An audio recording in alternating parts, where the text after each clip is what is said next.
felicitación para poder estar una vez más en esta prestigiosa universidad.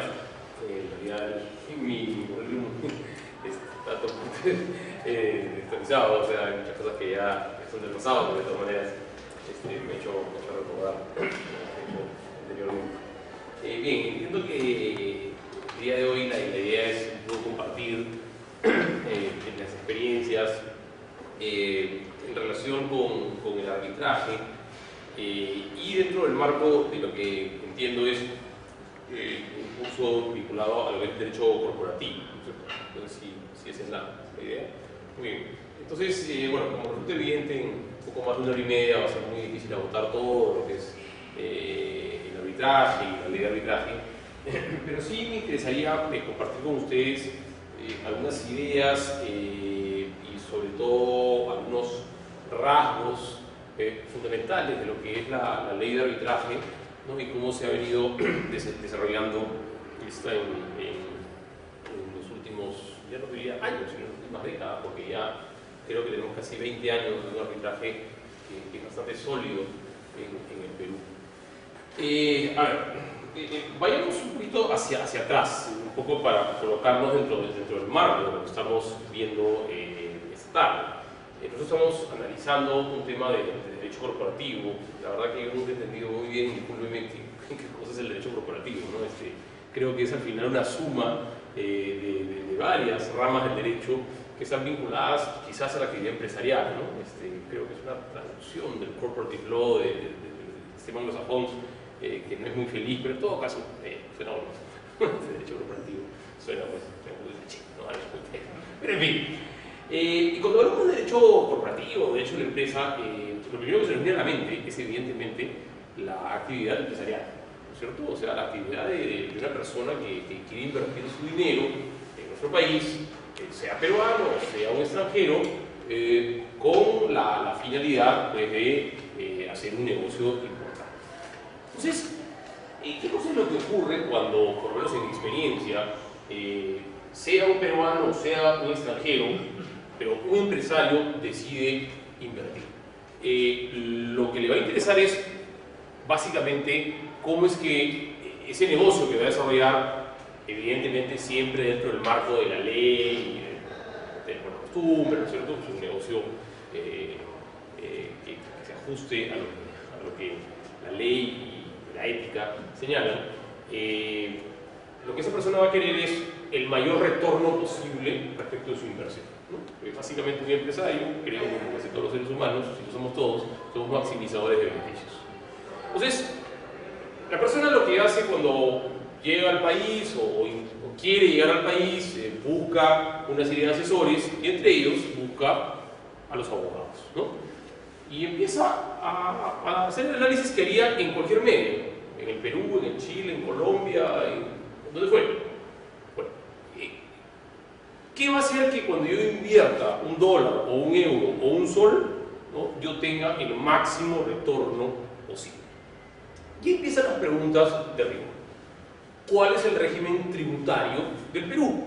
Y uno le explica, bueno, hay un impuesto a la renta que grava la ganancia sobre un 30%, eso tiene una serie de deducciones, una serie de gastos, la recomendación es utilizar tal mecanismo empresarial, tal otro, para que de esta manera, según su actividad, la renta que usted va a pagar dentro de lo que exige la ley sea la que tenga el menor impacto sobre su negocio. Tiene un impuesto, el IGB, va a tener aranceles, qué sé, lo que los tributaristas conocen, ¿no es cierto?, como todo el marco tributario del Perú. Muy bien. Régimen laboral. Bueno, usted va a tener que contratar a los trabajadores, los trabajadores tienen un régimen legal, donde hay que pagar tales conceptos, tales otros, etc. Y usted haga de cuenta que por cada $1 que invierte en un trabajador, usted va a tener que ponerle un sobrecosto de X por todos los derechos laborales que usted tiene que pagar. Ok, check. Y así se van haciendo las preguntas, ¿no? Régimen administrativo, municipal, y llega finalmente la gran pregunta y es, ok, estoy conforme o no estoy conforme, la verdad que entre el régimen peruano y el régimen ecuatoriano, me conviene más el ecuatoriano, voy a invertir allá, o de pronto me conviene invertir en el Perú. Pero la pregunta es, ¿y qué sucede cuando, como siempre ocurre, dentro de mi actividad empresarial haya un conflicto? Porque ese conflicto va a existir. Y ese conflicto puede ser de varias maneras. Podría ser que yo tenga un conflicto como empresario con alguien a quien yo he contratado, ¿no?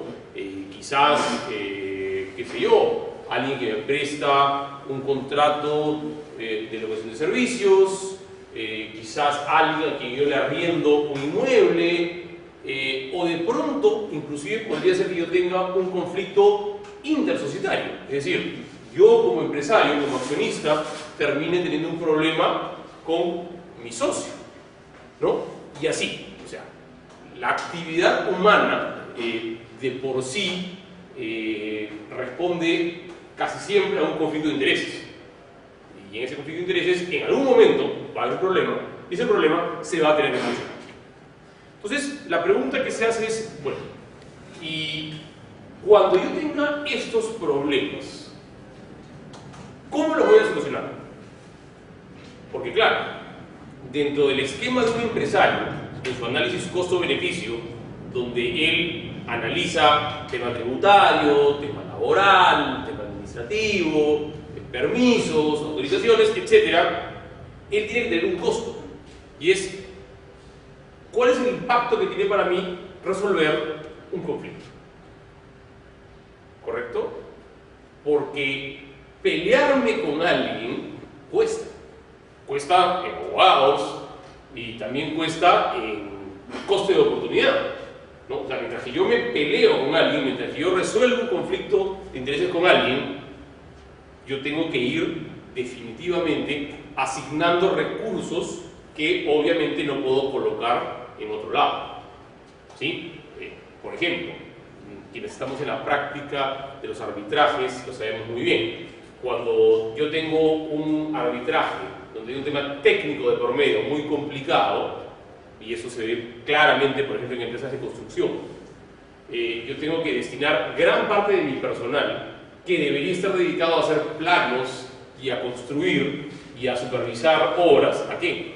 A estar asesorando al abogado en cómo genero la prueba o los peritajes. Exactamente. Entonces, todo eso es algo que el empresario toma en consideración y me dice, oiga, y si yo litigo, ¿cuánto tiempo me demoro?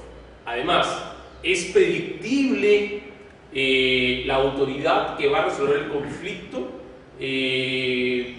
¿Cuán cierto es que si yo tengo la razón en la teoría, finalmente me la van a terminar dando?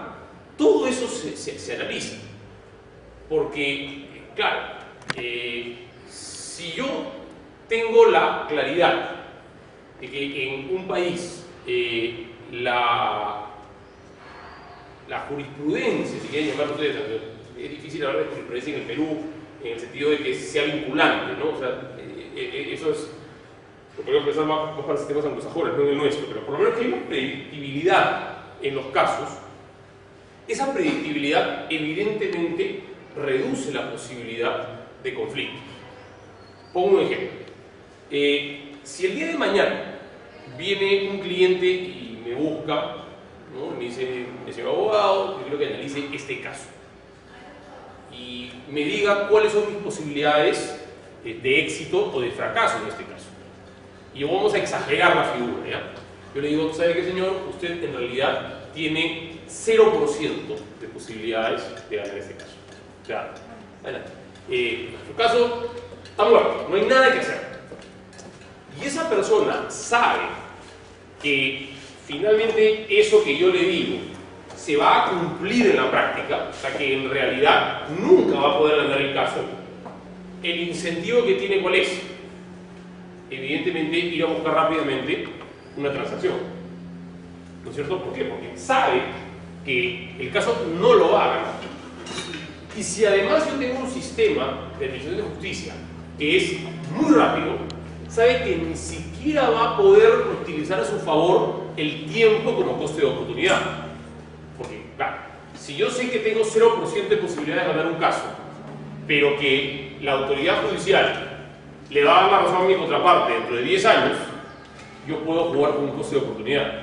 Si quieren verlo desde un punto de vista financiero, ¿no es cierto? Lo que yo le diría a mi contraparte es, oye, o litigas 10 años, con lo cual eso tiene un costo para ti, me vas a ganar igual, pero dentro de 10 años. O transigimos hoy. Claro, como eso tiene un costo de oportunidad, tiene un costo financiero, me permite obtener algún rédito. ¿Correcto?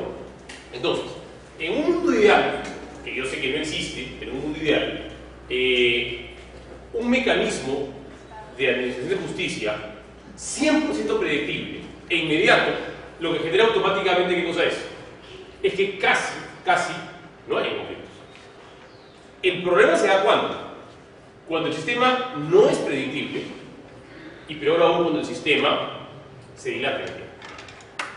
Y eso lo vemos con mucha claridad, volviendo al ejemplo, cuando a alguien le traen el caso, ¿no? Y uno le dice al cliente, mire señor, analizado su expediente, analizado sus documentos, su posibilidad de ganar es 0. Pero otro abogado le dice, mire, si bien usted tiene la posibilidad 0 de ganar, si esto lo llevamos ante una administración de justicia no predictible, sus posibilidades son 50-50.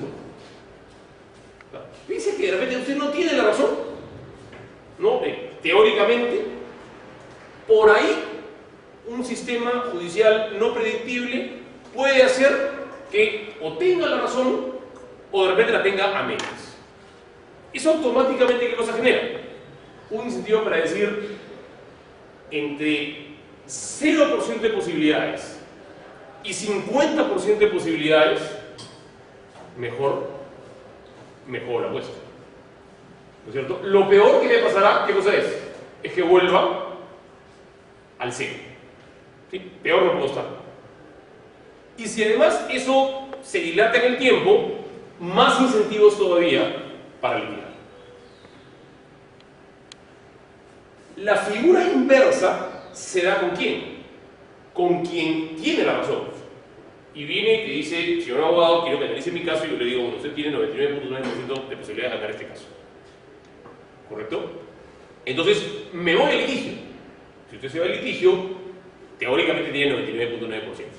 Pero finalmente se le dice, oiga, en la práctica, usted va a tener solamente 50% de posibilidades de ganar. O sea, de repente va a perder. Y además, eso se va a dilatar en el tiempo. Entonces, la persona, ¿qué cosa dice? Dice, bueno, igual voy a tener que litigar, ¿no es cierto? Porque no me voy a quedar en 0. Y eso se va a dilatar en el tiempo. Y eso va a tener un costo financiero para mí. Y por lo tanto, yo como empresario, quiera o no, eso de alguna manera lo tengo que provisionar en mi empresa. O sea, yo tengo que saber que va a haber un número determinado de contratos, un X% de contratos que no se van a construir. ¿No es cierto? Y que como consecuencia de ello yo voy a tener que litigar. Y que para litigar yo voy a tener, primero, no una predictibilidad al 100%, y además esto se va a diferir en el tiempo. Y eso me cuesta a mí dinero. Y lo tengo que colocar dentro de una provisión. Entonces, claro, es como si yo le dijera, si quieren ustedes, en la práctica, a la hora de hacer sus sumas de ingresos del empresario, oiga, el IGB en verdad no es 18, es 21. No porque el IGB sea 21, sino que hay un 3% de dinero que se tiene que colocar en una provisión porque ese dinero no lo va a tener hoy día. ¿No? O el impuesto a la renta es 30, es 35. O el costo laboral no es 48, es 52. O sea, muchas veces en la actividad empresarial se toma como un tema secundario el gran problema de la administración de justicia en el Perú, porque es algo que está detrás de, ¿no? O sea, lo más importante son las cifras macro, ¿no? El PBI, el dólar, la bolsa, pero el Poder Judicial, la administración de la justicia vía arbitraje, se tiene como un tema separado, y sin embargo es fundamental, porque eso se traduce, querrámoslo o no, en un mayor o menor impacto en el costo de hacer un negocio en el Perú. Y evidentemente, a la hora que un empresario hace el análisis, dice, bueno, de repente en el país A el IGB es 20 y en el Perú es 18. ¿No? Claro, razonablemente uno diría, bueno, representante del Perú. Sí, pero en el país A, cuando yo tengo un conflicto, se resuelve de manera rápida y predictible. Entonces, prefiero gastarme unos puntitos más de IGB o de impuesto a la renta o de cosas laborales, pero tener predictibilidad y rapidez en la solución de mis conflictos. No sé si esta idea queda clara. Es lo primero que yo les quisiera transmitir, porque si estamos dentro de un análisis de lo que es el derecho corporativo, no podemos perder de vista eso.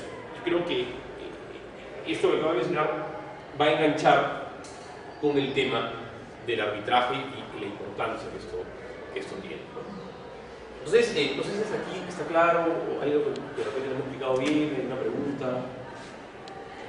¿Estamos? ¿Sí? Muy bien. Entonces, no lo digo yo, porque en verdad creo que si lo dijera yo o lo dijese pues una persona que está dentro del medio del arbitraje peruano, no sonaría muy objetivo, ¿no? Pero lo dicen muchos expertos vinculados al arbitraje en el extranjero. En el Perú hay un muy buen nivel de arbitraje. Claro, siempre habrá quienes dirán que no es así, ¿no? Pero usualmente son quienes pierden en el arbitraje, ¿no? Justo antes de venir estaba leyendo en El Comercio un artículo muy simpático de Alfredo Bulla, que escribe también con estos ejemplos, ¿no? Y hacía la analogía pues, del arbitraje del fútbol con el arbitraje en el derecho, ¿no? Y comentaba pues, usualmente en el fútbol siempre los que pierden echan la culpa al árbitro, ¿no? Y en lugar de hacer el análisis diciendo no es un problema del árbitro, es un problema de que yo juego mal, ¿no? Bueno, en el ámbito del derecho suele pasar lo mismo, ¿no? Cuando se pierde un caso se le echa la culpa al árbitro en lugar de analizar si es que el contrato estuvo bien negociado, estuvo bien ejecutado y por último si el abogado me defendió bien, ¿no? Con esto no niego que hay casos todo en la vida, ¿no? Puede haber un mal árbitro, ¿no? Eso no lo niego, ¿no? Pero usualmente lo que ocurre es lo otro, ¿no? Entonces, a mí siempre me halaga cuando estos congresos internacionales de arbitraje, ¿no? Tanto en el Perú como en el extranjero, que se mencione al Perú como un país donde se arbitra muy bien. A nivel latinoamericano estamos muy bien considerados. Y yo creo que eso es consecuencia de varias cosas. En primer lugar, creo que en el Perú hay muy buenos abogados. A veces no lo consideramos, pero hay muy buenos abogados. Porque ojo que para ser buen árbitro, claro, se requiere conocer de arbitraje, pero sobre todo se requiere saber de derecho. O sea, no hay árbitro químicamente puro. El árbitro, para poder arbitrar, o el juez, para poder emitir un juicio, tiene que saber de qué está hablando. Entonces, yo creo que en el Perú hay muy buenos árbitros y abogados que se dedican al arbitraje. Y además, otra cosa que es muy interesante, porque me ha pasado, ustedes saben que el arbitraje no es exclusivo de los abogados. O sea, el arbitraje de derecho es exclusivo de los abogados, pero en el arbitraje de conciencia intervienen personas ajenas al derecho, ¿no? Ingenieros, médicos, economistas, o de repente personas que no tengan una profesión, entre comillas, ¿no? En el sentido de que tienen un título a nombre de la nación. Algo puede ser cualquiera, evidentemente, y ahora se lo vea, en el caso del arbitraje de derecho, sí tiene que ser abogado, pero en el caso del arbitraje de conciencia, cualquiera.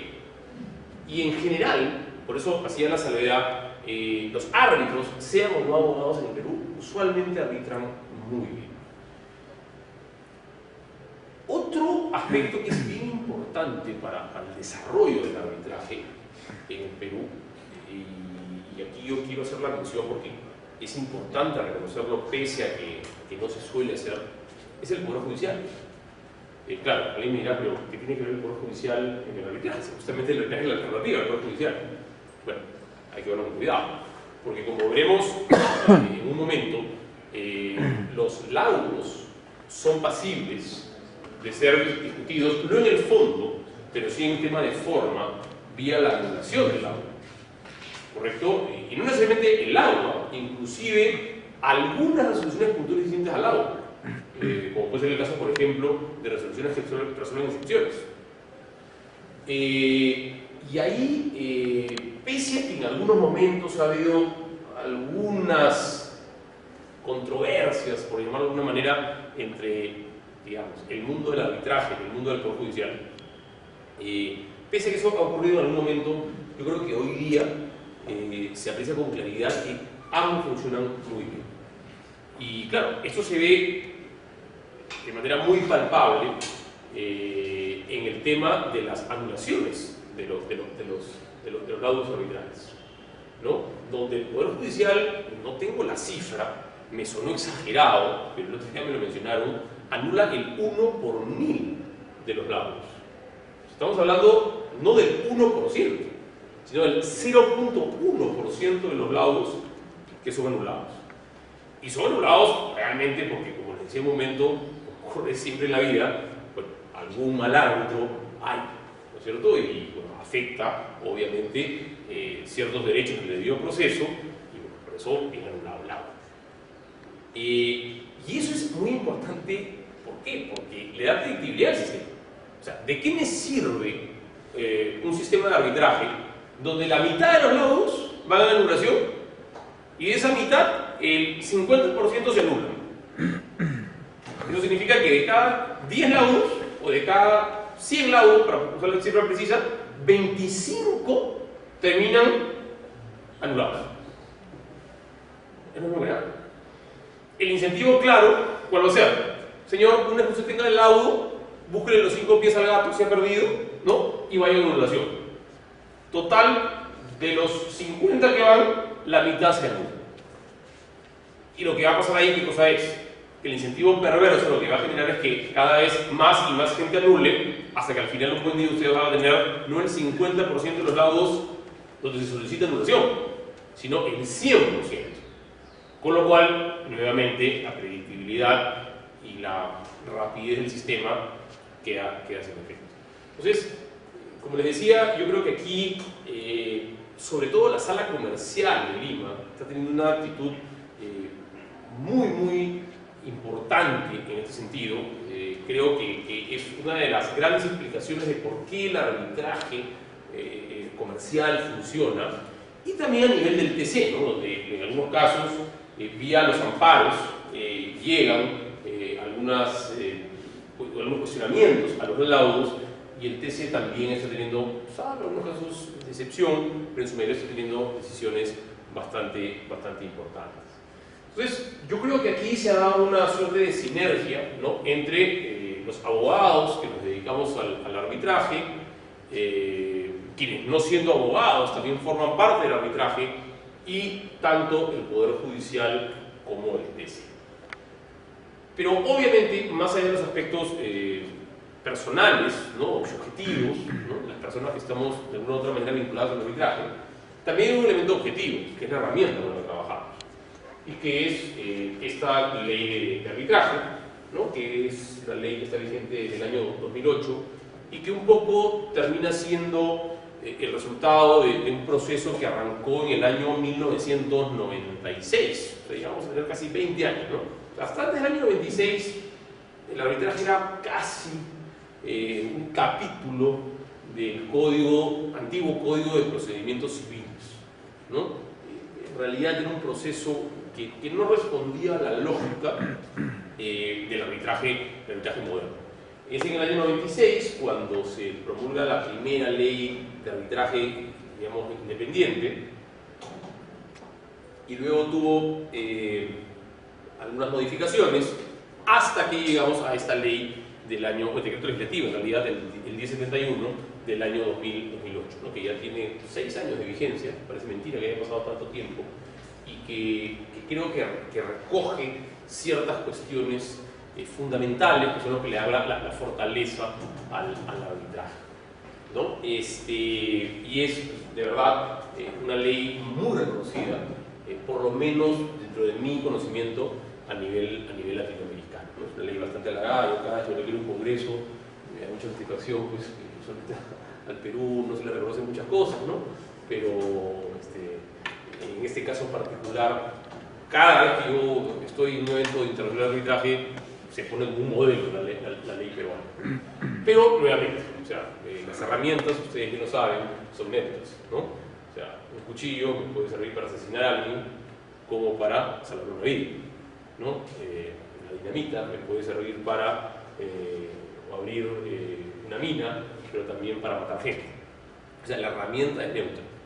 Todo depende de quién la maneje, ¿no? Y ahí el elemento legal, el elemento ético es fundamental. O sea, una buena ley sin operadores que la trabajen bien no sirve de mucho. Creo que todo esto ha confluido para que hoy día tengamos un sistema de arbitraje que funciona bastante bien.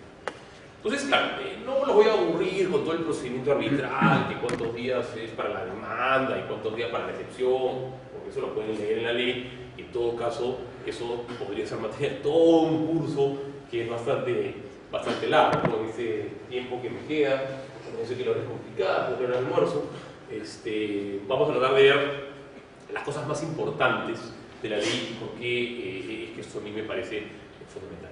Yo creo que la ley de arbitraje descansa en 4 puntos, 4 columnas básicas. O sea, hay 4 elementos básicos. 3 les diría yo. El último lo vamos a ver un poquito más adelante. 3 o 4 elementos básicos que son lo que explican por qué el arbitraje funciona tan bien.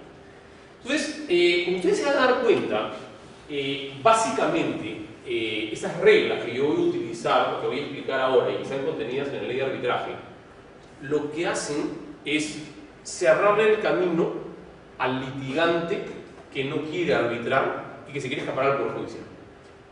O sea, ¿qué es lo que ocurre? Usualmente, el que va a ser demandado quiere salir del arbitraje y quiere ir al Poder Judicial. ¿De acuerdo? ¿Por qué razón? Hay miles, no las voy a detallar ahora, pero hay muchos motivos por los cuales quiere salir del arbitraje. Y entonces, la idea, ¿cuál es? Es evitar que ese litigante salga del arbitraje, o en todo caso, sabiendo que no puede salir, porque realmente se le han cerrado todas las puertas, utiliza ciertos mecanismos ¿para qué? Para dilatar el arbitraje. O sea, paraliza el arbitraje discutiendo su derecho a acudir a la vía judicial, sabiendo que no lo puede hacer, pero en ese interín, ¿qué cosa hace? Gana tiempo. Y el tiempo, como dicen los gringos, time is the money, ¿no? El tiempo se convierte, querrámoslo o no, ¿en qué? En un elemento financiero. ¿No es cierto? O sea, digo, bueno, ahora me tengo que discutir si es que esto va por judicial o no, esto me va a tomar tantos años, o sea, que mejor me siento y transito. Esos mecanismos, yo les diría a través de 4 ideas muy bien pensadas y además de manera inteligentemente colocadas en la ley de arbitraje, son las que impiden esa salida. Y a partir de ello, y una serie de elementos adicionales, creo yo que la ley de arbitraje funciona bastante bien. El primer principio que tenemos en la ley de arbitraje es el principio denominado de independencia de la cláusula de arbitraje. ¿Esto qué cosa significa? El principio de independencia de la cláusula de arbitraje. Bueno, usualmente se consideraba que si yo tenía un contrato y dentro de ese contrato yo tenía una cláusula arbitral, o sea, una cláusula de resolución de controversias, en la medida que esa cláusula formaba parte del contrato, tenía un carácter dependiente y accesorio. Esto que puede sonar una perogrullada es fundamental. ¿Por qué? Porque si la cláusula arbitral es dependiente del contrato, es accesoria al contrato por una regla elemental de principio general del derecho, si quieren ustedes, o de todo lo que ocurra con el contrato afecta a la cláusula arbitral. Creo que eso no lo tengo que explicar mucho, ustedes lo van a entender claramente, ¿no es cierto? El principio de accesoriedad hace que si la cláusula arbitral es accesoria al contrato, cualquier situación que se dé a nivel del contrato se refleja automáticamente en la cláusula arbitral. Ejemplo. ¿Qué ocurre ante algún supuesto de ineficacia del contrato marco, digamos, del contrato principal? Pensemos en un supuesto de invalidez, en una nulidad del contrato, o pensemos en una anulación del contrato, o pensemos en alguna situación de ineficacia en sentido estricto, en una resolución, en una rescisión, en la verificación de una condición resolutoria, no lo sé, algo que determine que el contrato sea ineficaz. Lo que ocurriría, por lógica elemental, ¿qué cosa es? Es que la cláusula arbitral, siendo independiente, también sea ineficaz. ¿Correcto? Esto que me imagino que para ustedes, ya muchos de ustedes abogados o estudiantes a punto de recibirse, es algo evidente, tiene una implicancia enorme en el arbitraje. Porque como creo por sus caras, que ya lo vamos incluyendo, la salida del arbitraje, ¿cuál era? Cuando me demandaban en el arbitraje, yo lo que reconvenía, ¿qué cosa era? Era la nulidad del contrato, ¿no? Del contrato. Dice, el contrato es nulo. ¿Por qué? Porque yo era menor de edad cuando firmé el contrato, no sé, me invento cualquier causa. ¿Ya? Y digo, como quiera que el contrato es nulo y estoy diciendo su nulidad, la cláusula arbitral también va a ser nula. Entonces, entran ustedes en un círculo vicioso. Porque si estamos discutiendo la nulidad del contrato y ustedes declaran nulo el contrato, la cláusula arbitral también es nula. Y por lo tanto, ustedes como árbitros, ¿qué hacen sentados en esta mesa? No sé si me dejan entender. ¿Sí? Y lo mismo para la anulación y para cualquier supuesto de ineficacia funcional. ¿Sí? Entonces, ahí había una traba, ¿no es cierto? Y algún nivel de resquemor con el derecho civil, ¿no? Porque para el derecho civil, como que desde el punto de vista teórico al menos, esta figura de la independencia del proceso arbitral como que no termina de quedar muy clara. Entonces, lo que se dijo fue, bueno, vamos, sí, todo. Sí. Digamos que hay un contrato de alquiler y es una oficina de $10,000, etcétera, y se pone una cláusula arbitral. Cuando, digamos, se incumple con dos reglas, lo que dice la ley, ¿no? Dos reglas y 15 días. ¿No se supone que en ese momento se activa la cláusula arbitral? O sea, claro, paraliza el proceso del contrato, ¿no? Una vez que el contrato entró en vigencia, desencadenó todas las obligaciones de las partes, pero en un incumplimiento se paraliza todo, que ya no tengo obligación de seguir arrendando. Pero en la medida que, dentro de tu pregunta, o sea, tú resuelves el contrato. Claro. Y vas al arbitraje a discutir ¿qué? Invocando la cláusula arbitral, porque se activa a raíz del incumplimiento, a raíz de la resolución. Sí, no, mi pregunta es, si ya se resolvió el contrato, ¿qué discutes en la vía arbitral? De repente que ¿La ineficacia de la resolución? No, o sea, de repente si ¿El pago de la renta? Claro, o sea, si hay una oposición del inquilino, por ejemplo. A la resolución. Sí, claro. Bueno, yo creo que la cláusula arbitral, una cuestión teórica importante, está vigente en todo momento, ¿no es cierto? Ahora, lo que ocurre es que, si por ejemplo, siguiendo el caso que tú has puesto, yo sostuviese que la cláusula arbitral es accesoria al principal, desde el momento que pasan las 2 meses y 15 días y se resuelve el contrato, este se torna ineficaz, ¿no es cierto? El contrato dejó de tener efectos, entre ellos su cláusula arbitral. Entonces la pregunta es, bueno, ¿cómo discute un arbitraje un contrato que ya carece de efectos, ¿no es cierto? ¿No? Entonces, por eso es que, si quieren ustedes, desde un punto de vista teórico, puede sonar de un sacrilegio jurídico, ¿no? pero en el arbitraje, la cláusula arbitral es independiente del contrato. Entonces, si yo estoy discutiendo la anulación del contrato o su ineficacia, eso no afecta a la cláusula arbitral. Y eso es lo que le da, si quieres tú, vida propia al arbitraje y evita que el tema se dilate, ¿no? Claro, alguien me podrá decir, oiga, pero eso es peligroso. ¿Qué pasa si efectivamente el que firmó el contrato, incluyendo la cláusula arbitral, era un incapaz absoluto? Es evidente que ese contrato es nulo. Y la cláusula arbitral, por cierto. ¿Correcto? Entonces, y esto lo vamos a ver dentro de un momento, lo que la ley dice es lo siguiente. La cláusula arbitral es independiente. Y en consecuencia, yo sigo con el arbitraje. Sin embargo, nada impide que una vez emitido el laudo, yo pueda pedir la anulación del laudo en vía judicial. ¿Por qué? Porque el laudo derivó ¿de qué?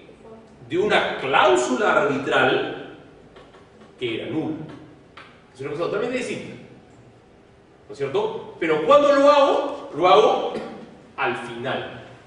Termina el caso, llego al laudo y una vez emitido el laudo, planteo la anulación del laudo, no para discutir el fondo, sino para decir, oiga, este laudo responde ¿a qué?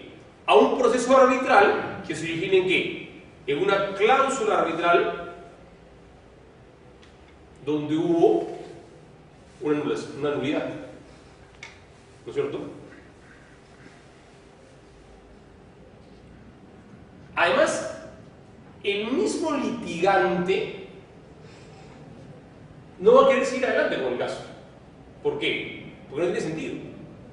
Si yo sé que la cláusula arbitral es nula, o sea, yo soy, digamos, el demandante, pero yo sé que la cláusula arbitral es nula, porque siempre me está diciendo la contraparte, porque es manifiesta, pues. Imagínense ustedes, para poner el caso extremo, era un incapaz absoluto, ¿ya? Firmó un ciego sordo, ya, en los términos del Código Civil. ¿Qué sentido tiene que yo me gaste 6, 9, 12 meses de un arbitraje? ¿Para qué? Para que ese laudo vaya en anulación. Y evidentemente va a ser anulado, ¿por qué? Porque derivaba de una cláusula arbitral que era. Distinto es que yo diga, oiga, como el contrato es nulo, como el contrato es anulable, como el contrato es funcionalmente ineficaz, yo sobre eso me amparo y pido la ineficacia de la cláusula arbitral. ¿Con qué finalidad? Únicamente con la finalidad de dilatar. Eso es lo que la ley no permite, pero ojo, siempre deja salvo que yo pueda discutir en anulación el laudo por un tema de forma, no por un tema de fondo, ¿no? Si es que la cláusula arbitral es nula. Pero nuevamente eso se discute ex post. ¿Correcto? Entonces, esa es la primera gran regla, creo, que tiene la ley de arbitraje. Y la voy a referir, ¿no? Está en el artículo 41 del Decreto Legislativo 1071, en su segundo inciso. Dice, el convenio arbitral que forme parte de un contrato se considerará como un acuerdo independiente de las demás estipulaciones del mismo. La inexistencia, nulidad, anulabilidad, invalidez o ineficacia de un contrato que contenga un convenio arbitral no implica necesariamente la inexistencia, nulidad, anulabilidad, invalidez o ineficacia de esta. En consecuencia, el Tribunal Arbitral podrá decidir sobre la controversia sometida a su conocimiento, la que podrá versar incluso sobre la inexistencia, nulidad o anulabilidad del contrato que contiene un convenio arbitral. No obstante, reitero, si es que la cláusula arbitral era nula, eso sí puede ser discutido a nivel de anulación. ¿Ok? Entonces, primera columna sobre la cual descansa el arbitraje: independencia del convenio arbitral respecto de su contrato. Ahora, de la mano con eso, va otro principio que es fundamental en el arbitraje. Y es el principio que se conoce como el competence, que lo que significa es algo bastante sencillo, y es que el tribunal arbitral es el que decide sobre su propia competencia. ¿Ok? Un mecanismo para poder salirme del arbitraje o dilatar el arbitraje, ¿cuál puede ser? Discutir no la validez de la cláusula arbitral o la eficacia de la cláusula arbitral, sino discutir si los árbitros son competentes para ver ese asunto. ¿Correcto? Entonces, lo que hago, ¿qué cosa es? Me llevo la discusión a otro ámbito, al ámbito judicial, y mientras tanto el arbitraje lo tengo paralizado. La regla lo que dice, que no es una regla absoluta, ojo, bueno, podría serlo, pero la regla lo que dice es, en principio, la competencia del tribunal arbitral la deciden los propios árbitros. Claro, nada impide que, al igual que en el ejemplo anterior de la independencia, una vez emitido el laudo y habiéndose cuestionado en su oportunidad la competencia de los árbitros, vía anulación de arbitraje, o de laudo, perdón, ¿qué cosa ocurre? Yo discuto ese laudo no por un tema de fondo, sino por un tema de forma, en la medida que ha sido emitido por ¿quién? Por un tribunal que no era competente. Pero nuevamente la discusión es ex post. Si ustedes se han dado cuenta, la regla que está detrás de todo es que todo se puede discutir, ¿no es cierto? Porque siempre hay una garantía del debido proceso, que está al final del día en manos del Poder Judicial y eventualmente del TC. Pero es siempre ex post. Evidentemente, si yo soy el litigante, yo soy el demandante, y yo me doy claramente cuenta de que mi tribunal no es competente, ¿qué sentido tiene seguir adelante con el proceso? Yo sé que al final lo que va a terminar ocurriendo, ¿qué cosa es? Me va a meter una anulación. Y lo más probable es que el Poder Judicial la. ¿Sí? Ahora, esto es muy importante, repito, ¿por qué? Porque permite que los árbitros, al definir su competencia, pues puedan avanzar, puedan seguir adelante con el proceso, ¿no? Y esto impide que el proceso se dilate. Y les voy a poner un ejemplo, que es un caso bien interesante, y van a ver cómo nuevamente pues, el derecho civil es fundamental en el arbitraje. No, el derecho general, pero el derecho civil en particular. Y por eso yo les decía al comienzo, en el arbitraje tan importante como ser un buen árbitro, sobre todo en el arbitraje de derecho, es importante tener qué cosa, bueno, tipo que sea, ¿no? Porque si yo pongo un señorón, pues, pero no sabe derecho, no me sirve de mucho, ¿ya? Tal vez tener los buenos abogados. Eso es el siguiente. No voy a mencionar los nombres por un tema de confidencialidad, pero el supuesto es el siguiente. Ese era un contrato de suministro de combustible. Ya no sé si se le conoce el caso, si lo conocen, bueno, como tengo los nombres en trasero, por el tema de confidencialidad del arbitraje. Pero ese era un caso de suministro de combustible. Entonces, yo tenía a la empresa A, que era la suministrante, y a la empresa B, que era la suministrante. ¿Correcto? Entonces, de acuerdo con el contrato, la empresa B, que era la suministrada, acudía periódicamente, una vez por semana, al local de la empresa a retirar el combustible del tanque. Había unas condiciones, un monto mínimo, un monto máximo, calidad, todo lo que hay en un contrato de suministro. Y ese contrato de suministro estaba sujeto a una resolución de controversias vía cláusula. ¿Qué sucedió? Una mañana, el suministrado, o sea, el acreedor, si quieren ustedes, de la obligación de dar el combustible, acude con su camión cisterna al local del suministrante, que tenía pues en las afueras de Lima sus gigantescos tanques de combustible con los cuales suministra. ¿Ok? acuerdo con el protocolo, se coloca la manguera de llenado del tanque, se pone, se está colocando el combustible y de pronto, esa es la parte que no trae en el detalle, por un error, el chofer del camión, del suministrado, arranca el camión sin que se hubiese terminado de retirar la manguera del camión cisterna, ¿no? O sea, estaban conectados todavía. Al retirar el tanque, se produce una fricción con la manguera, el metal. Esa fricción produce chispas. Esas chispas inmediatamente se inflaman con el combustible y no solamente el camión queda en cenizas, sino también el tanque de la cisterna. Un desastre. Bueno. Entonces, bueno, al final vienen los bomberos, apagan el incendio, felizmente no hubo personas mayormente afectadas, creo que hubo heridos, pero nada. Pero lo que sí, un desastre económico, ¿no? Imagínense ustedes que huele, el camión cisterna no, el tanque. Entonces ustedes han paseado por Ventanilla, por Conchal, ¿no? Y hay esos gigantescos tanques. Bueno, una cosa así. Muy bien. Entonces, un buen día, el suministrante, que era el deudor de la obligación de dar, ¿no? Le dice al suministrado, que es el acreedor, bueno, cholo, ¿cómo es el tema? Me debes X cientos de miles o de millones de dólares, no solamente por el tanque que se ha destrozado, sino además por el combustible, más todo el lucro cesante y todo lo demás que perdemos.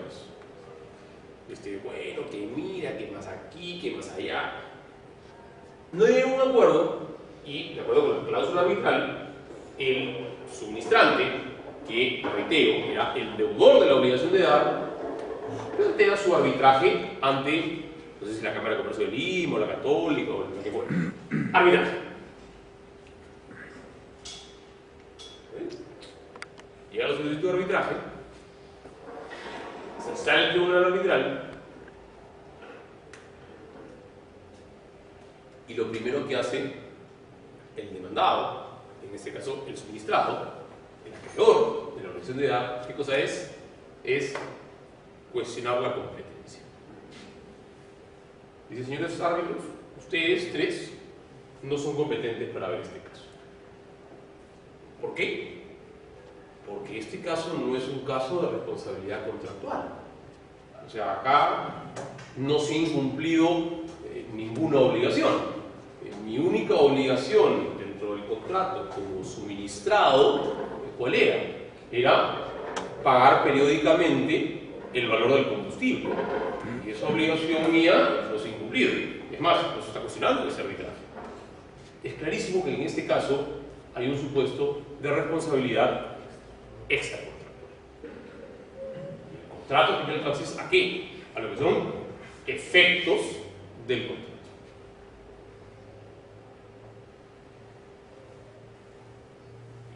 Y todo esto que ha ocurrido, esta desgracia que ha ocurrido, si yo asumí la responsabilidad, ¿no? Eso se va a discutir, no se ve acá, se ve la vía de responsabilidad extracontractual en el Poder Judicial.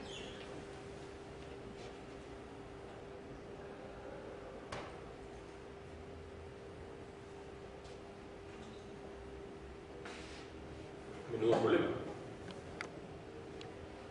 Claro, rápidamente el suministrante, bien asesorado, imagino que con algún abogado que debe haber sido alumno de uno de los prestigiosos profesores que les han enseñado a ustedes su curso de obligaciones y de contratos, reparó y dijo, un momentito, tú me estás hablando del concepto de contrato y de obligación probablemente del siglo XVIII al siglo XIX, pero hoy día cuando hablamos de una obligación, esa obligación no solo implica un deber de prestación, ¿no es cierto? La obligación no se agote en eso. O sea, tu obligación como suministrado no es solamente el deber de prestación de pagarme el valor de la gasolina. Como mi obligación de suministrante no se agota en el deber de prestación de entregarte el combustible. No. Nosotros además tenemos ¿qué cosa? ¿Un deber de qué? Un deber de protección, los famosos deberes accesorios. Dentro del marco del contrato y dentro del marco de la obligación, ¿qué cosa hay? Deberes recíprocos de protección, ¿correcto? Y dentro de ese deber de protección, evidentemente está que tú me coloques como chofer del camión a una persona lo suficientemente capacitada, lo suficientemente responsable para saber que no se puede poner primero y arrancar cuando la manguera todavía está enganchada al tanque. Porque eso normalmente, con relación de causalidad adecuada, ¿qué cosa produce? Un desastre, ¿no? Bueno. Entonces, gran discusión, como cuestión breve. Más allá de si hubo responsabilidad o no, y si la cuantía es X, Y o Z, lo que hay que definir acá, ¿qué cosa es? Es si somos o no somos competentes. Claro, si esa regla del competence no existiera, ¿qué cosa hubiera pasado? No el tema de fondo, sino el cuestionamiento de la competencia si hubiese visto en otro ámbito. Acá no. Acá los propios árbitros dijeron, ok, se generó lo que antiguamente los abogados llamaban un incidente procesal. Vamos a olvidarnos del tema de fondo. Vamos a discutir solamente si es que acá hay competencia o no. Y para eso, evidentemente, lo que tenemos que discutir qué cosa es cuál es la extensión del alcance del contrato. Y para eso, nuevamente, el tener conocimientos de derecho, en este caso particular de derecho civil, es fundamental. Porque si no tengo claro que hoy día, en el siglo XXI, cuando hablamos de obligaciones, la obligación no es solamente un deber de prestación, sino que además involucra un deber de protección, en el caso de muerte. Y evidentemente debe ser absolutamente injusto. O sea, ¿por qué razón el tema no se ve en un arbitraje si el hecho había ocurrido evidentemente en el marco de un cumplimiento de un contrato? ¿No? Fíjense, paradojas de la vida, ¿no?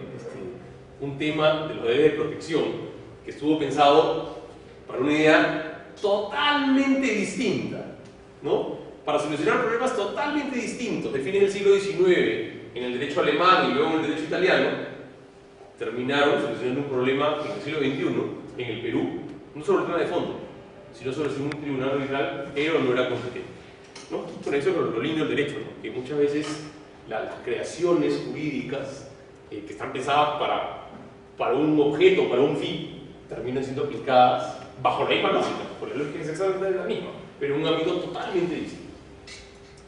Lo concreto es que al final del día, ese tribunal arbitral asumió que tenía competencia y resolvió el tema. Obviamente, dentro de los derechos que tenía el demandado a un debido proceso, cuestionó la competencia y la discutió cuando el laudo fue emitido vía anulación. Y, cosa interesante, el Poder Judicial no le dio la razón. O sea, asumió que el tribunal tenía competencia. O sea, esta cuestión que a veces mucha gente nos dice, pero los civilistas son tan teóricos, que cosas que no sirven para nada, pero esto de los deberes de protección, ¿para qué sirven? Solamente para perder tiempo. No, es un caso concreto, ¿no? De cómo un tema multimillonario y muy práctico y muy empresarial y muy corporativo, ¿no? Se definió porque había buenos abogados que conocían derecho civil. Importantísimo. Pero en fin, un cherry para los civilistas. Somos unos incomprendidos a veces, hasta que nos llamen, ¿no? ¿Esto cómo se come? Estamos. Bueno, pero fíjense ustedes una aplicación práctica del principio competence, ¿no? Otro tema que también es muy importante y de alguna manera ya lo hemos estado viendo es pues que la idea es que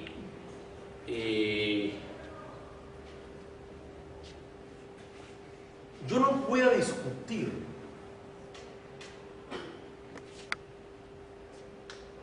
ninguna cuestión relativa al arbitraje hasta que el laudo no haya sido emitido. Después lo puedo discutir vía anulación, ¿correcto? Pero entre tanto, ese mecanismo queda cerrado, ¿no? Hay varias causales de anulación, pero quizás dos que hemos visto ahora son claras, ¿no? Tema de competencia y tema de eficacia, si quieren conocer el terreno amplio, validez y eficacia de la cláusula. ¿Ok? Ahora, el problema era el siguiente, y se decía, ¿cuál es el procedimiento? Antes, cuando se emitía un laudo, normalmente el laudo era discutido o por la vía de una anulación, o si yo no tenía la causal de anulación muy clara, ¿no? Y quería discutir un poco el fondo, una, entre comillas, trampita era ir vía ¿qué? Vía la acción de amparo. ¿Correcto? Entonces era como que yo tenía dos mecanismos, ¿no es verdad? La anulación y la acción de amparo. Entonces, para evitar esta amparización, si quieren ustedes, del arbitraje, se colocó una duodécima disposición final, complementaria, perdón, en la ley de arbitraje, que dice lo siguiente: para los efectos de lo dispuesto en el inciso 2 del artículo 5 del Código Procesal Constitucional, que es el que está referido a la famosa vía idónea, se entiende que el recurso de anulación del laudo es una vía específica e idónea para proteger cualquier derecho constitucional amenazado o vulnerado en el curso del arbitraje o en el laudo. O sea, con esta disposición complementaria quedó zanjado que el único mecanismo para considerar un laudo, ¿cuál es? La anulación, no la acción de amparo. Sin embargo, hay un caso particular donde hay un pronunciamiento del TC, que es el famoso caso de... ¿no? El caso Codiza, no, el caso Codiza se está discutiendo un tema más de fondo, hay un tema bien complicado en ese caso Codiza. Es el caso de la minera Mayajuca, ¿no? Donde, claro, lo que el TC hace es emitir un pronunciamiento donde dice que sí cabe el amparo, pero en casos muy puntuales. Y hay uno que es bien importante, es cuando un tercero que puede estar legitimado no se le permite ingresar al arbitraje. Es como cuestión. Ejemplo, que no es el caso de la minera, pero vamos a poner un ejemplo. Imagínense ustedes que hay dos partes que están litigando sobre la propiedad de un terreno. Resulta que ese terreno no es ni de uno ni otro, es mío. Entonces, yo digo, señores, yo quiero ingresar al proceso porque yo soy tercero. Yo quiero tener una tercería de propiedad, quiero ingresar. Y me dicen, señor, usted no entra. ¿Por qué? Porque el arbitraje me incluye a las partes, usted no tiene nada que hacer acá, afuera. Entonces, resulta que yo estoy afuera de la pared, ¿no? Y veo como mi terreno es discutido, ¿sí? Y al final, cuando sale el laudo que declara que el terreno es de Juan o de Pedro y no mío, yo lo que quiero hacer, ¿qué cosa es? Es plantear la anulación del laudo, ¿sí? Y me dicen, no señor, usted no puede anular el laudo. ¿Por qué? Porque la anulación del laudo le corresponde a ¿quiénes? Solamente a quienes han sido los litigantes en el arbitraje. En ese caso particular y en algunos otros puntuales, el TC ha establecido que cabe la acción de amparo como una figura excepcional. Claro, la lógica es que como no puedo utilizar el mecanismo de la anulación, no tengo esa vía idónea y específica a la que se refiere el Código Procesal Constitucional. ¿Sí? Doctor, una consulta. Me Sí. imagino de que esa vía que está planteándose ese presente vinculante es, me imagino que después de haberse evaluado por parte del Tribunal Arbitral la pertenencia a la participación de este individuo, porque existen reglas claras que es el artículo 14 para... El tercero. Exacto. El no signatario. ¿Qué vamos a hacerlo ahorita? Exactamente. Vamos a ver, justo tu pregunta es muy pertinente porque ahorita vamos a ver ese tema. O sea, es cuando el tribunal ha dicho, oiga, señor, usted salga de acá, no lo invito a la fiesta, ¿no? Entonces, en ese caso yo no me queda nada más que hacer que pararme a mirar, ¿no? Y claro, como no voy a poder cuestionar el laudo vía anulación, lo voy a tener que hacer solamente vía par, me quedo así, vía par, ¿no?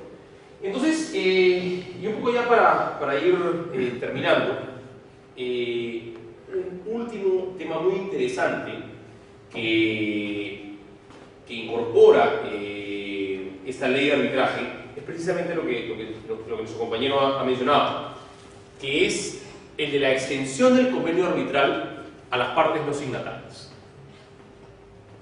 Y esto, ¿por qué es importante y por qué es interesante? A ver, hay un principio que todos conocemos, que es el principio de la relatividad de los contratos. O sea, los contratos vinculan solamente las partes que los suscriben. Y en principio no pueden vincular a terceros que no lo han firmado, no lo han suscrito. ¿Correcto? Y entonces, obviamente, por un tema de accesoriedad, lo mismo ocurre con la cláusula arbitral. O sea, la cláusula arbitral solamente puede vincular a las partes que están involucradas en el tema. ¿Sí? Y en consecuencia, un tercero que no está vinculado por el contrato y por la cláusula arbitral perfectamente puede excepcionarse. ¿Y cuál es el gran problema con esto? Que en la realidad, o sea, en el mundo, si queremos llamarlo corporativo o empresarial, los contratos absolutamente bilaterales no existen. O sea, puede existir en el papel, ¿no? Pero en la práctica eso es casi imposible. O sea, es muy raro. Normalmente un problema contractual puede ser que estén involucrados dos, pero usualmente hay alguien más que esté involucrado. ¿Correcto? Y esto que estoy explicando a ustedes en este momento me tocó vivirlo a mí en carne propia en un caso. Y el caso era el siguiente. Ese era un caso en el que una entidad estatal otorgaba una concesión a un particular. ¿Sí? Y el contrato era un contrato de concesión entre la entidad estatal y el particular. O sea, las únicas dos firmas que había en el contrato eran las del representante de la entidad estatal y las del gerente de la empresa privada. Ahí va. Pero en el contrato había una cláusula curiosa que decía lo siguiente: los pagos que tiene que hacer el particular a la entidad estatal no se los va a hacer la entidad estatal A, sino la entidad estatal B, que además respondía a otro ministerio. O sea, digamos, el contrato era como un órgano de la línea del ministerio A, pero el pago por la concesión se decía a un órgano de línea del ministerio B. Pero repito, el contrato, ¿con quién se había firmado? Con el ministerio A. El ministerio B lo único que hacía que cosa era recaudar. Lo que en derecho civil conoceríamos como, bueno, hay toda una discusión al respecto, pero un pago tercero. ¿Ya? ¿Qué ocurrió? Hubo una discusión en torno al pago. Y el contrato tenía una cláusula arbitral. Entonces, la empresa particular lleva al Ministerio a un arbitraje. Pero en la solicitud pidió que se incorpore también, porque era absolutamente relevante, a la entidad B, que era el tercero que recibía el pago. Eso era antes de esta ley, antes del famoso artículo 14 de parte nacional. Inmediatamente, ¿qué cosa hizo la entidad B? Se excepcionó y dijo: yo no participo de ese arbitraje. ¿Por qué? Porque yo no he firmado el contrato. Y si yo no he firmado el contrato, obviamente la cláusula arbitral no me alcanza. ¿Correcto? Entonces, nuevamente bajo la regla competence, el tribunal tuvo que discutir si es que incorporaba o no a este tercero. Porque este tercero no era incorporado al arbitraje. El arbitraje simplemente terminaba siendo una cosa totalmente inútil. Iba a haber una declaración, ¿no? En la cual la empresa afectada no iba a tener ninguna utilidad. Y entonces el tribunal hizo toda una interpretación sobre el contrato, sobre si era un pago a favor de tercero o un contrato a favor de tercero. De verdad que fue toda una creación bastante interesante. Y al final terminaron incorporando a este tercero. Obviamente este tercero al final discutió el tema vía anulación. ¿No es cierto? Y esta figura que yo les estoy explicando se repetía cada rato. ¿Por qué? Porque, por ejemplo, en una cesión de derechos, o sea, había un deudor, había un acreedor, en esta relación de deudor y acreedor, en este contrato, había una cláusula arbitral y el acreedor cedía sus derechos a un cesionario. ¿Correcto? Cuando el acreedor cesionario quería demandar el pago al deudor original, ¿qué cosa hacía el deudor original? Decía, oye, tú no tienes nada que ver, porque tú no tenías cláusula arbitral. ¿La cláusula arbitral con quién es? Es con el deudor cedente, ¿no? Yo desconozco tu participación. Ocurría lo mismo con el pago por subrogación. O sea, el tercero que pagaba y se subrogaba quería demandar el pago al deudor original y le decían, no, tú no. ¿Por qué? Porque mi relación contractual original, o sea, la cláusula arbitral, ¿estaba con quién? Era con el acreedor original. Y lo mismo ocurría con el fiador y con el garante, o sea, con cualquier tercero que, si bien tiene una participación activa en el contrato, no lo suscribe. ¿Sí? Entonces, ahí se generaban muchos problemas. Y evidentemente muchos arbitrajes se frustraban porque no podían incorporar al tercero al arbitraje. Entonces, aparece esta norma, que es el artículo 14 de la ley, que dice lo siguiente: el convenio arbitral se extiende a aquellos cuyo consentimiento de someterse a arbitraje, según la buena fe, se determina por su participación activa y de manera determinante en la negociación, celebración, ejecución o terminación del contrato que comprende el convenio arbitral o al que el convenio arbitral está relacionado. Se extiende también a quienes pretenden derivar derechos o beneficios del contrato según sus términos.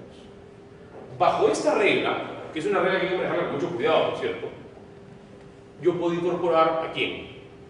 Al cesionario, al tercero que recibe el pago, al beneficiario en el contrato a favor del tercero, al nombrado en el contrato por persona a nombrar, y así todos aquellos contratos donde, si bien es cierto, son dos partes las que suscriben el contrato, hay terceros que, si bien no suscriben el contrato, tienen un beneficio o una participación activa en el desarrollo del mismo. Y por lo tanto, pueden participar de ese arbitraje, ¿no? Si esta norma hubiese estado vigente en el caso que yo les planteé del ministerio y en particular, hubiese sido clarísimo que ese tercero, en la medida que obtenía un beneficio del contrato, hubiese sido incorporado. No, en ese momento la regla no existía. Y justamente va a lo que preguntabas, ¿no es cierto? O sea, hoy día el tribunal tiene muchos más elementos de juicio para poder eventualmente incorporar a ese tercero al proceso, no obstante que ese tercero sea una parte, como se denomina, no signataria. ¿Ok? Entonces, yo creo que bajo esos cuatro elementos, que son independencia del convenio arbitral, principio competence, cuestionamiento del arbitraje ex post vía anulación del laudo y amparo en casos muy excepcionales, y la regla de las partes no signatarias, hoy día tenemos un sistema de arbitraje que, repito, gracias a que tenemos una buena herramienta, que es la ley de arbitraje, pero sobre todo buenos árbitros y buenos jueces a nivel de juzgados comerciales, Corte Suprema, etc., hoy día tenemos una herramienta bastante interesante para el desarrollo del derecho empresarial en el Perú. Y es por eso que cuando un empresario viene a preguntar por reglas de tributo, reglas laborales, reglas de permisos, uno de los activos que el Perú tiene, yo sé que todo se puede perfeccionar y todo se puede mejorar, pero uno de los activos que hoy día tenemos importantes es que tenemos un mecanismo de solución de controversias que es, siendo perfectible, bastante predictible y sobre todo bastante rápido y eficaz, ¿no? Repito, es algo que se ha trabajado durante casi 20 años y es algo que definitivamente todos, árbitros, jueces, litigantes, abogados, tenemos que cuidar, ¿no? Bueno, yo me quedaría acá y quedaría a disposición de las preguntas o comentarios o críticas que tengan al respecto. Una consultita. Sí, por favor. Hay un contrato que vi que tenía una cláusula de resolución de controversias mixta. O sea, por un monto decía Poder Judicial y decía, si es más, o sea, Sí. de $50.000, ¿qué opina usted? Ya, esas son las famosas cláusulas que se llaman patológicas. Las cláusulas patológicas, claro, el término patológico es más un nombre médico, ¿no? Pero creo que es un nombre bien gráfico, ¿no? Es una cláusula enfermiza, ¿no? Y como cláusula enfermiza es una cláusula con la cual hay que tener mucho cuidado. Es una cláusula que yo personalmente, digamos, teóricamente está bien concebida, pero por experiencia práctica no la recomiendo. Lo que dice su compañero es lo siguiente, ¿no? O sea, yo por un tema práctico digo, ya, yo no voy a un arbitraje porque es muy caro, es muy complicado, cuando la suma exceda de 50.000 soles, ¿no? Menos de 50.000 soles, me voy al juzgado de paz y soluciono mi problema rápidamente. Sobre 50.000 soles, ¿qué ocurre? Ahí sí me voy a arbitrar. Repito, teóricamente suena muy bien y es perfectamente válida la cláusula, o sea, no es una cláusula nula, ni mucho menos, pero sí yo la denominaría patológica. Es una cláusula que en algún momento, como es enfermiza, es el término, me va a fallar. ¿Por qué? ¿Perdón? Bueno, ese es el caso. O sea, yo te demando por 48.500 en el Poder Judicial, ¿no? Pero tú me reconvienes por 55.000. Procesos acumulados, ¿cómo hacemos? O de pronto, te demando por 48.000, pero luego, si incluyo los intereses, llego a 52. ¿Dónde me quedo? ¿No? O de pronto, yo te demando por 60 en el arbitraje, para entrar al arbitraje, pero resulta que en realidad el tribunal me da la razón por 30. Fue una trampita la que yo utilicé en poner una cuantía mayor para saltarme el Poder Judicial. No sé si me...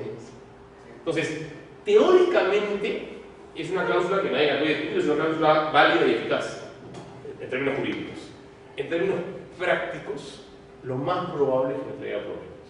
Entonces, no digo que no se use ese tipo de cláusulas, pero sí hay que manejarlas con mucho cuidado, porque al final, por ahorrarme el costo de ir al arbitraje o lo que fuere, me puedo meter en problemas. Preferible en ese caso tener todo vía Poder Judicial, porque los casos que hemos puesto, el que tú has puesto es clarísimo, ¿no? Tú me demandas por 48, te reconvengo por 60. Te amarras el proceso, te lo compliqué.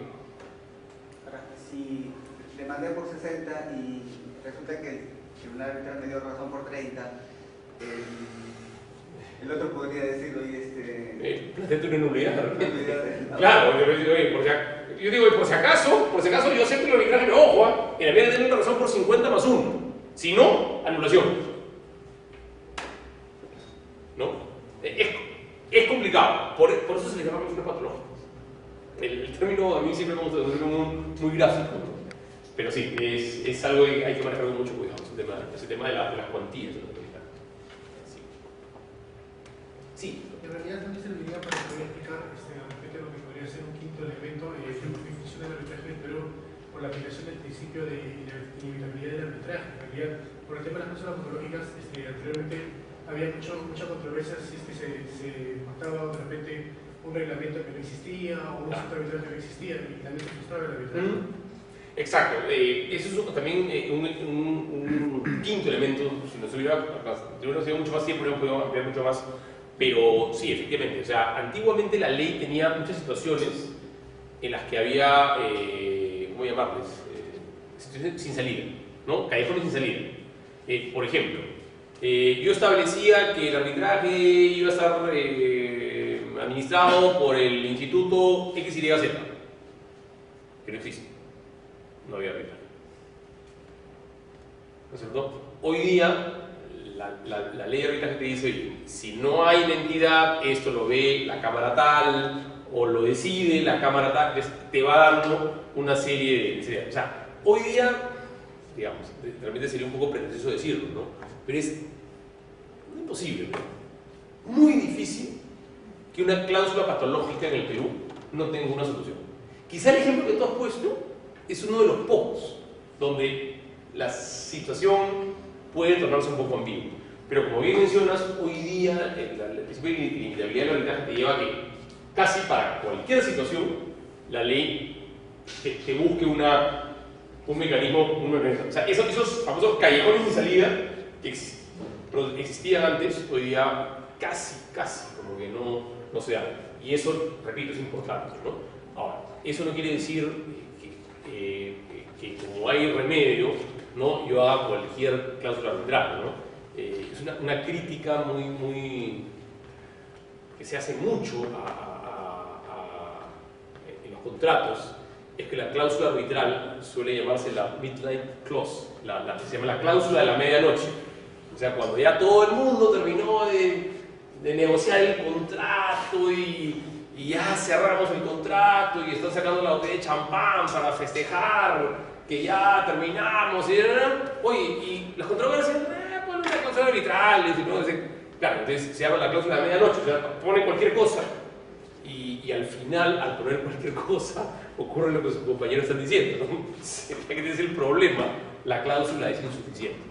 Gracias a Dios en el Perú, yo les diría que tenemos gran parte de esos problemas cerrados, pero hay casos en los cuales no hay salida, ¿no?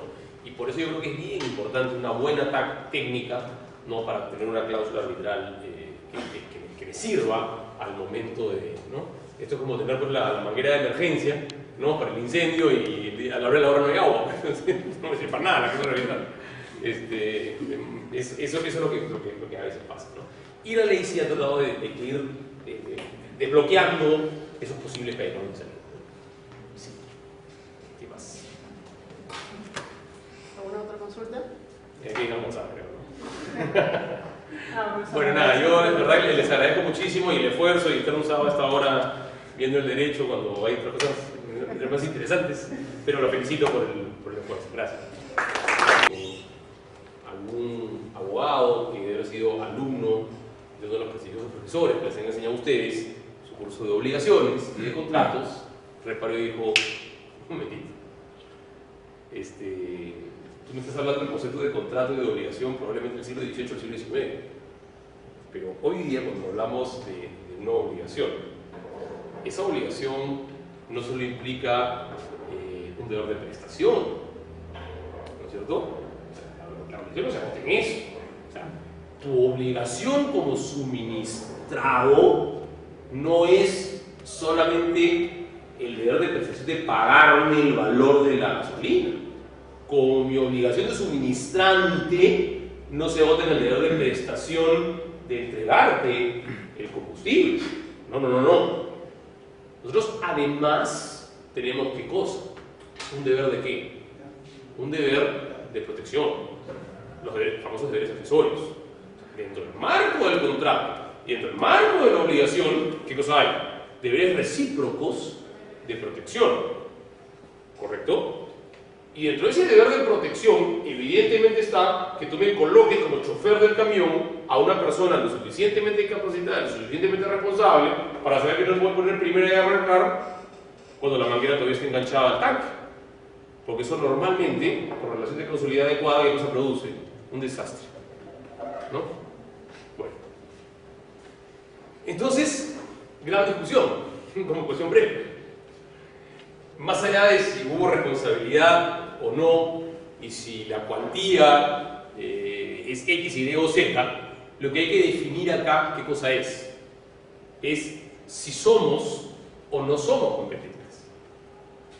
Claro, si esa regla del competence no existiera, ¿qué cosa hubiera pasado? No el tema de fondo, sino el cuestionamiento de la competencia si hubiese visto en otro ámbito. Acá no. Acá los propios ámbitos dijeron, ok, se generó lo que antiguamente los abogados llamaban un incidente procesal. Vamos a olvidarnos del tema de fondo. Vamos a discutir solamente si es que acá hay competencia o no. Y para eso, evidentemente, lo que tenemos que discutir qué cosa es cuál es la extensión del alcance del contrato. Y para eso, nuevamente, el tener conocimientos de derecho, en este caso particular de derecho civil, es fundamental. Porque si no tengo claro que hoy día, en el siglo XXI, cuando hablamos de obligaciones, la obligación no es solamente un deber de prestación, sino que además involucra un deber de protección, en el caso de muerte. Y evidentemente eso es absolutamente injusto. ¿No? O sea, ¿por qué razón el tema no se ve en un arbitraje si el hecho hubiera ocurrido evidentemente en el marco de un cumplimiento de un contrato? ¿No? Fíjense, paradojas de la vida, ¿no? Un tema de los deberes de protección que estuvo pensado para una idea totalmente distinta, ¿no? Para solucionar problemas totalmente distintos de fines del siglo XIX en el derecho alemán y luego en el derecho italiano, terminaron solucionando un problema en el siglo XXI en el Perú, no sobre el tema de fondo, sino sobre si un tribunal arbitral era o no era competente, ¿no? Con eso es lo lindo del derecho, ¿no? Que muchas veces las creaciones jurídicas que están pensadas para un objeto, para un fin, terminan siendo aplicadas bajo la misma lógica, porque la lógica es exactamente la misma, pero en un ámbito totalmente distinto. Lo concreto es que al final del día, ese tribunal arbitral asumió que tenía competencia y resolvió el tema. Obviamente, dentro de los derechos que tenía el demandado a un debido proceso, cuestionó la competencia y la discutió cuando el laudo fue emitido vía anulación. Y, cosa interesante, el Poder Judicial no le dio la razón. O sea, asumió que el tribunal tenía competencia. O sea, esta cuestión que a veces mucha gente nos dice, pero los civilistas son tan teóricos, que cosas que no sirven para nada, pero esto de los deberes de protección, ¿para qué sirven? Solamente para perder tiempo. No, hay un caso concreto, ¿no? De cómo un tema multimillonario y muy práctico y muy empresarial y muy corporativo, ¿no? Se definió porque había buenos abogados que conocían derecho civil. Importantísimo. Pero en fin, un cherry para los civilistas. Somos unos incomprendidos a veces, hasta que nos llamen, ¿no? ¿Esto cómo se come? Estamos. Bueno, pero fíjense ustedes una aplicación práctica del principio competence, ¿no? Otro tema que también es muy importante y de alguna manera ya lo hemos estado viendo es pues que la idea es que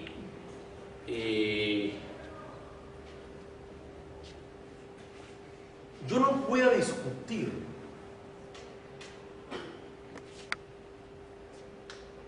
ninguna cuestión relativa al arbitraje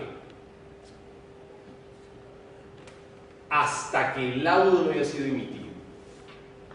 Después lo puedo discutir vía anulación, ¿correcto? Pero entre tanto ese mecanismo queda cerrado, ¿no? Hay varias causales de anulación, pero quizás dos que hemos visto ahora son claras, ¿no?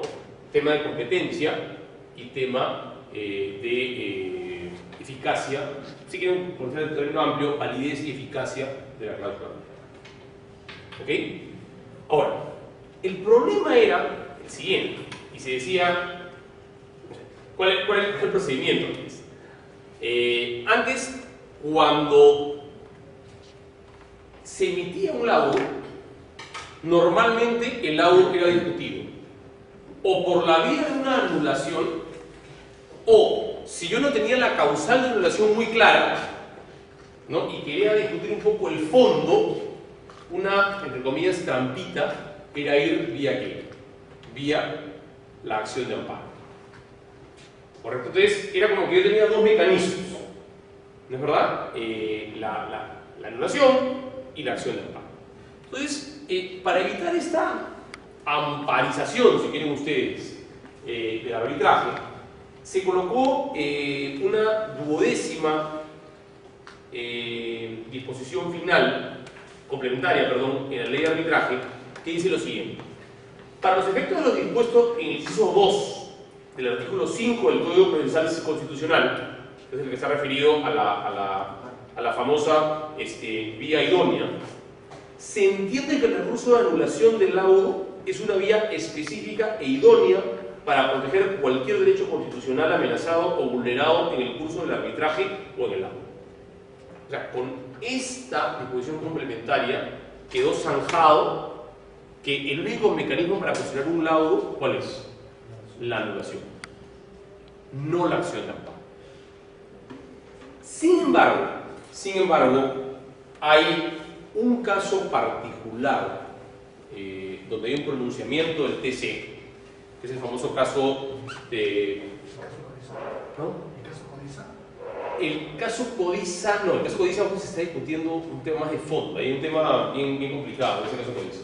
Es el caso de la minera Mayajul, ¿no? Donde, claro, lo que el TC hace es emitir un pronunciamiento donde dice que sí cabe el amparo, pero en casos muy puntuales. Y yo creo que es bien importante. Es cuando un tercero que puede estar legitimado no se le permite ingresar al arbitraje. Es como cuestión. Ejemplo. Que no es el caso de la minera, pero vamos a poner un ejemplo. Imagínense ustedes que hay dos partes que están litigando sobre la propiedad de un terreno. Resulta que ese terreno no es ni de uno ni de otro, es mío. Entonces, yo digo, señores, yo quiero ingresar al proceso porque yo soy tercero. Yo quiero una tracería de propiedad, quiero ingresar. Y me dicen, señor, usted no entra. ¿Por qué? Porque el arbitraje me incluye esas dos partes, usted no tiene nada que hacer acá, afuera. Entonces, resulta que yo estoy afuera de la pared, ¿no? Y veo como mi terreno es discutido, ¿sí? Y al final, cuando sale el laudo que declara que el terreno es de Juan o de Pedro y no mío, yo lo que quiero hacer, ¿qué cosa es? Es plantear la anulación del laudo, ¿sí? Y me dicen, no señor, usted no puede anular el laudo. ¿Por qué? Porque la anulación del laudo le corresponde a ¿quiénes? Solamente a quienes han sido los litigantes en el arbitraje. En ese caso particular y en algunos otros puntuales, el TC ha establecido que cabe la acción de amparo como una figura excepcional. Claro, la lógica es que como no puedo utilizar el mecanismo de la anulación, no tengo esa vía idónea y específica a la que se refiere el Código Procesal Constitucional. Sí. Doctor, una consulta. Me Sí. imagino de que esa vía que está planteándose ese presente vinculante es, me imagino que después de haberse evaluado por parte del Tribunal Arbitral la pertenencia a la participación de este video, porque existen reglas claras que es el artículo 14 para... El tercero. Exacto. El no signatario. ¿Qué vamos a verlo ahorita? Exactamente. Vamos a ver, justo tu pregunta es muy pertinente porque ahorita vamos a ver ese tema. O sea, es cuando el tribunal ha dicho, oiga, señor, usted salga de acá, no le invito a la fiesta, ¿no? Entonces, en ese caso yo no me queda nada más que hacer que pararme a mirar, ¿no? Y claro, como no voy a poder cuestionar el laudo vía anulación, lo voy a tener que hacer solamente vía amparo, me quedo así, vía amparo, ¿no? Entonces, y un poco ya para ir terminando, un último tema muy interesante que incorpora esta ley de arbitraje es precisamente lo que nuestro compañero ha mencionado, que es el de la extensión del convenio arbitral a las partes no signatarias. Y esto, ¿por qué es importante y por qué es interesante? A ver, Hay un principio que todos conocemos, que es el principio de la relatividad de los contratos. O sea, los contratos vinculan solamente las partes que los suscriben. Y en principio no pueden vincular a terceros que no lo han firmado, no lo han suscrito. ¿Correcto? Y entonces, obviamente, por un tema de accesoriedad, lo mismo ocurre con la cláusula arbitral. O sea, la cláusula arbitral solamente puede vincular a las partes que están involucradas en el tema. ¿Sí? Y en consecuencia, un tercero que no está vinculado por el contrato y por la cláusula arbitral, perfectamente puede excepcionarse. ¿Y cuál es el gran problema con esto? Que en la realidad, o sea, en el mundo, si queremos llamarlo corporativo o empresarial, los contratos absolutamente bilaterales no existen. O sea, puede existir en el papel, ¿no? Pero en la práctica eso es casi imposible. O sea, es muy raro. Normalmente un problema contractual puede ser que estén involucrados dos, pero usualmente hay alguien más que esté involucrado. ¿Correcto? Y esto que estoy explicando a ustedes en este momento me tocó vivirlo a mí en carne propia en un caso. Y el caso era el siguiente. Ese era un caso en el que una entidad estatal otorgaba una concesión a un particular. ¿Sí? Y el contrato era un contrato de concesión entre la entidad estatal y el particular. O sea, las únicas dos firmas que había en el contrato eran las del representante de la entidad estatal y las del gerente de la empresa privada. Además. Pero en el contrato había una cláusula curiosa que decía lo siguiente: los pagos que tiene que hacer el particular a la entidad estatal no se los va a hacer la entidad estatal A, sino la entidad estatal B, que además respondía a otro ministerio.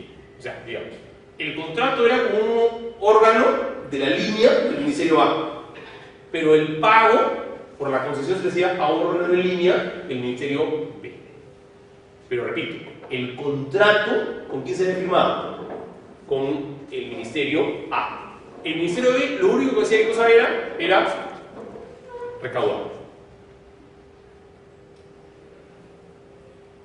Lo que en derecho civil conoceríamos como, bueno, hay toda una discusión al respecto, pero un pago tercero. ¿Ya? ¿Qué ocurrió? Una discusión en torno al pago. Y el contrato tenía una cláusula arbitral. Entonces, la empresa particular lleva al Ministerio A un arbitraje. Pero en la solicitud pidió que se incorpore también, porque era absolutamente relevante, a la entidad B, que era el tercero que recibía el pago.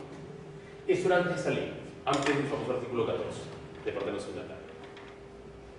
Inmediatamente, ¿qué cosa hizo la entidad B? Se excepcionó y dijo: yo no participo de ese arbitraje. ¿Por qué? Porque yo no he firmado el contrato. Y si yo no he firmado el contrato, obviamente la cláusula arbitral no me alcanza. ¿Correcto? Entonces, nuevamente bajo la regla competence, el tribunal tuvo que discutir si es que incorporaba o no a este tercero. Porque este tercero no era incorporado al arbitraje. El arbitraje simplemente terminaba siendo una cosa totalmente inútil. Iba a haber una declaración, ¿no? En la cual la empresa afectada no iba a tener ninguna utilidad. Y entonces el tribunal hizo toda una interpretación sobre el contrato, sobre si era un pago a favor de tercero o un contrato a favor de tercero. De verdad que fue toda una creación bastante interesante. Y al final terminaron incorporando a este tercero. Obviamente este tercero al final discutió el tema vía anulación, ¿no es cierto? Y esta figura que yo les estoy explicando se repetía cada rato. ¿Por qué? Porque, por ejemplo, en una sesión de derechos, o sea, había un deudor, había un acreedor, en esta relación de deudor y acreedor, en este contrato, había una cláusula arbitral y el acreedor cedía sus derechos a un cesionario, ¿correcto? Cuando el acreedor cesionario quería demandar el pago al deudor original, ¿qué cosa hacía el deudor original? Decía, oye, tú no tienes nada que ver, porque tú no tenías cláusula arbitral. ¿La cláusula arbitral con quién es? Es con el deudor cedente, ¿no? Yo desconozco tu participación. Ocurría lo mismo con el pago por subrogación. O sea, el tercero que pagaba y se subrogaba quería demandar el pago al deudor original y le decían, no, tú no. ¿Por qué? Porque mi relación contractual original, o sea, la cláusula arbitral, ¿estaba con quién? Era con el acreedor original. Y lo mismo ocurría con el fiador y con el garante, o sea, con cualquier tercero que, si bien tiene una participación activa en el contrato, no lo suscribe. ¿Sí? Entonces, ahí se generaban muchos problemas. Y evidentemente muchos arbitrajes se frustraban porque yo no podía incorporar al tercero a la arbitraje. Entonces, aparece esta norma, que es el artículo 14 de la ley, que dice lo siguiente: el convenio arbitral se extiende a aquellos cuyo consentimiento de someterse a arbitraje, según la buena fe, se determina por su participación activa y de manera determinante en la negociación, celebración, ejecución o terminación del contrato que comprende el convenio arbitral o al que el convenio arbitral está relacionado. Se extiende también a quienes pretenden derivar derechos o beneficios del contrato según sus términos. Bajo esta regla, que es una regla que hay que manejarla con mucho cuidado, ¿no es cierto?, yo puedo incorporar ¿a quién? Al cesionario, al tercero que recibe el pago, al beneficiario en el contrato a favor del tercero, al nombrado en el contrato por persona a nombrar, y así todos aquellos contratos donde, si bien es cierto, son dos partes las que suscriben el contrato, hay terceros que, si bien no suscriben el contrato, tienen un beneficio o una participación activa en el desarrollo del mismo y por lo tanto pueden participar de ese arbitraje, ¿no? Si esta norma hubiese estado vigente en el caso que yo les planteé del ministerio y en particular, hubiese sido clarísimo que ese tercero, a medida que obtenía un beneficio del contrato, hubiese sido incorporado. No, en ese momento la regla no existía. Y justamente va a lo que preguntabas, ¿no es cierto? O sea, hoy día el tribunal tiene muchos más elementos de juicio para poder eventualmente incorporar a ese tercero al proceso, no obstante que ese tercero sea una parte, como se denomina, no signataria. ¿Ok? Entonces, yo creo que bajo esos cuatro elementos, que son independencia del convenio arbitral, principio competence, cuestionamiento del arbitraje ex post vía anulación del laudo y amparo en casos muy excepcionales, y la regla de las partes no signatarias, hoy día tenemos un sistema de arbitraje que, repito, gracias a que tenemos una buena herramienta, que es la ley de arbitraje, pero sobre todo buenos árbitros y buenos jueces a nivel de juzgados comerciales, Corte Suprema, etc., hoy día tenemos una herramienta bastante interesante para el desarrollo del derecho empresarial. Y es por eso que cuando un empresario viene a preguntar por reglas de tributo, reglas laborales, reglas de permisos, uno de los activos que el Perú tiene, yo sé que todo se puede perfeccionar y todo se puede mejorar, pero uno de los activos que hoy día tenemos importantes es que tenemos un mecanismo de solución de controversias que es, siendo perfectible, bastante predictible y sobre todo bastante rápido y eficaz, ¿no? Repito, es algo que se ha trabajado durante casi 20 años y es algo que definitivamente todos árbitros, jueces, litigantes, abogados, tenemos que cuidar, ¿no? Bueno, yo me quedaría acá y quedaría a disposición de las preguntas o comentarios o críticas que tengan al respecto. Una consultita. Sí, por favor. Hay un contrato que vi que tenía una cláusula de resolución de controversias mixta. O sea, por un monto decía Poder Judicial y decía, si es más, o sea, Sí. de $50.000, ¿qué opina usted? Ya, esas son las famosas cláusulas que se llaman patológicas. Las cláusulas patológicas, claro, el término patológico es más un nombre médico, ¿no? Pero creo que eso no es bien gráfico, ¿no? Es una cláusula enfermiza, ¿no? Y como cláusula enfermiza es una cláusula con la cual hay que tener mucho cuidado. Es una cláusula que yo personalmente, digamos, teóricamente está bien concebida, pero por experiencia práctica no la recomiendo. Lo que dice su compañero es lo siguiente, ¿no? O sea, yo por un tema práctico digo, ya, yo no voy a un arbitraje porque es muy caro, es muy complicado, cuando la suma exceda de 50.000 soles, ¿no? Menos de 50.000 soles, me voy al juzgado de paz y soluciono mi problema rápidamente. Sobre 50.000 soles, ¿qué ocurre? Ahí sí me voy a arbitrar. Repito, teóricamente suena muy bien y es perfectamente válida la cláusula, o sea, no es una cláusula nula, ni mucho menos, pero sí yo la denominaría patológica. Es una cláusula que en algún momento, como es enfermiza, es el término, me va a fallar. ¿Por qué? ¿Perdón? Ese es el caso. O sea, yo te demando por 48.500 en el Poder Judicial, ¿no? Pero tú me reconvienes por 55.000. Procesos acumulados, ¿cómo hacemos? O de pronto, te demando por 48.000, pero luego, si incluyo los intereses, llego a 52. ¿Dónde me quedo? ¿No? O de pronto, yo te demando por 60 en el arbitraje, para entrar al arbitraje, pero resulta que en realidad el tribunal me da la razón por 30. Fue una trampita la que yo utilicé en poner una cuantía mayor para saltarme el Poder Judicial. No sé si me... Entonces, teóricamente es una cláusula que nadie la puede discutir, es una cláusula válida y eficaz en términos jurídicos. En términos prácticos, lo más probable es que me traiga problemas.